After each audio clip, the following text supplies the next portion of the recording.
আসসালামু আলাইকুম। খুবই মুখরোচক ফার্মের মুরগি আলু দিয়ে রান্না করেছিলাম। ঈদের সময় রান্নার ভিডিও এটাই আপনাদের মাঝে আজকে শেয়ার করছি। এই রান্নাটা রুটি, পরোটা, সাদা ভাতের সাথে কিন্তু অনেক বেশি মজার। আর ফার্মের মুরগিটা প্রায় 2 থেকে 2.5 কেজি ওজন ছিল। এভাবে ছোট ছোট টুকরা করে ভালো করে পরিষ্কার করে ধুয়ে পানি ঝরিয়ে নিয়েছি। পানি ঝরিয়ে নিয়ে এবার উপর থেকে একটু হলুদ লবণ দিয়ে খুব ভালো করে মাখিয়ে নিচ্ছি। খুব ভালো করে এভাবে হলুদ লবণ মাখিয়ে মুরগিটাকে একটু ভেজে রান্না করলে কিন্তু অনেক বেশি মজার হয়। আর আমি ঈদে জালি কাবাব বানিয়েছিলাম, সেখান থেকে যে তেলটা ছিল সেই তেলটাই কিন্তু আমি রান্নার কাজে ব্যবহার করছি। আসলে আমরা মেয়েরা কোনো জিনিসই নষ্ট করতে চাই না। এখানে প্রায় আমি 6টা বড় আলু নিয়েছি। এভাবে ছোট ছোট টুকরা করে কেটে ধুয়ে পরিষ্কার করে হলুদ লবণ দিয়ে একটু ভেজে নিচ্ছি।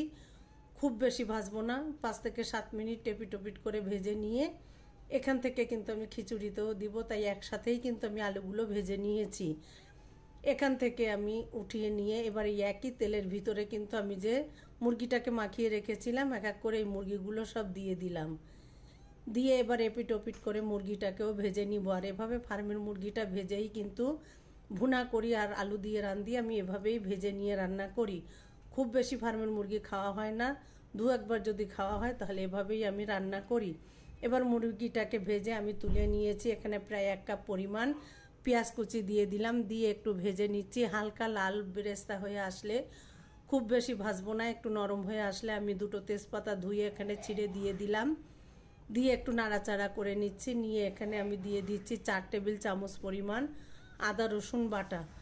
আদা রসুন বাটাটা দিয়ে আমি একটু ভেজে নিচ্ছি যাতে কাঁচা গন্ধটা চলে যায়। এবার মশলাটাকে ভেজে নিয়ে এখানে আমি একটু জিরা বাটা দিয়ে দিলাম।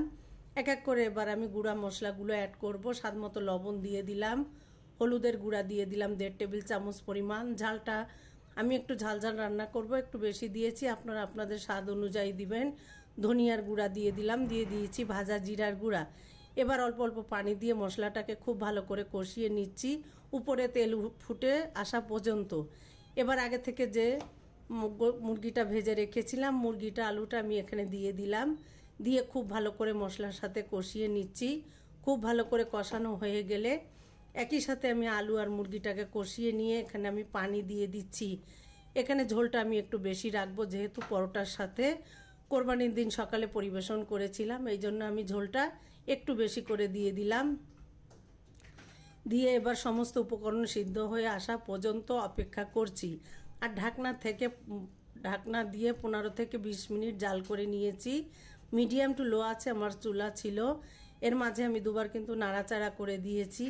আর এভাবেই আমি রান্নাটা শেষ করেছি। উপর থেকে আমি একটু ভাজা গরম মশলার গুঁড়া দিয়ে পরিবেশন করেছিলাম। আলহামদুলিল্লাহ, মুরগিটা কিন্তু অনেক বেশি মজার হয় এভাবে রান্না করলে। আর প্রিয়জনের মাঝে এভাবেই রান্না করে কিন্তু ঈদের দিন সকালে আমি পরিবেশন করেছিলাম। অনেক মজার ছিল আর দেখতে যেমন লোভনীয় হয়েছিল। একটু ঝাল করে ফার্মের মুরগিটা রান্নলে কিন্তু বেশি মজার হয়। আর এভাবে রান্না করে আপনারা খেয়ে দেখবেন, অনেক বেশি মজার। সবাই অনেক ভালো থাকবেন। পুরো ভিডিওটা এতক্ষণ ধরে দেখার জন্য সবাইকে অনেক বেশি ধন্যবাদ। সবাই অনেক বেশি ভালো থাকবেন আর আমার জন্য দোয়া করবেন। আপনাদের জন্য রইল অনেক দোয়া। সবাই ভালো থাকবেন। আল্লাহ হাফেজ।